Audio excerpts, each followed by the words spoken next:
Hi guys, welcome to seasonal stories. ఈరోజు నేను మీకోసం ఒక హెల్తీ డ్రింక్ తీసుకొచ్చేసాను. పర్టికులర్గా లేడీస్కి జెంట్స్కనే కాదు, కానీ లేడీస్కనే చెప్తాను. ఎందుకంటే 100% సి సెక్షన్, ఇప్పుడు చాలా సి సెక్షన్స్ ఎక్కువైపోయాయి అండ్ చిన్న వయసులోనే మెచ్యూర్ కూడా అయిపోతున్నారు. వాళ్ళకి బలాలు ఉండట్లేదు, చిన్న వయసులోనే బ్యాక్ పెయిన్తో చాలా బాధపడుతున్నారు.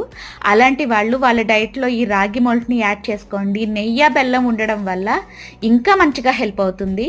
అండ్ వీక్లీ ఇది వన్స్ తీసుకోవడం వల్ల మీ ఇమ్యూని సిస్టంలో కూడా చేంజెస్ జరుగుతూ ఉంటాయి. అండ్ స్ట్రెంగ్త్ లేదు, మా పిల్లలు చాలా నీరసంగా ఉంటున్నారు, వాడు పోషక లోపం ఉంది, వాడు ఎగ్ తినడు, నాన్ వెజ్ తినడు, ఇలా అనుకున్న వాళ్ళు కూడా వాళ్ళ డైట్లో ఇది యాడ్ చేసుకోవచ్చండి. అండ్ నాన్ వెజ్ తినని వాళ్ళకి ఇది ప్రోటీన్ ఫుడ్ అని చెప్పుకోవాలి. చాలా స్ట్రెంగ్త్ ఇస్తుందండి. అండ్ ఇలాంటి ఇన్ఫర్మేషన్ ఉన్న వీడియోస్ని షేర్ చేయండి, తప్పకుండా లైక్ చేయండి, సబ్స్క్రైబ్.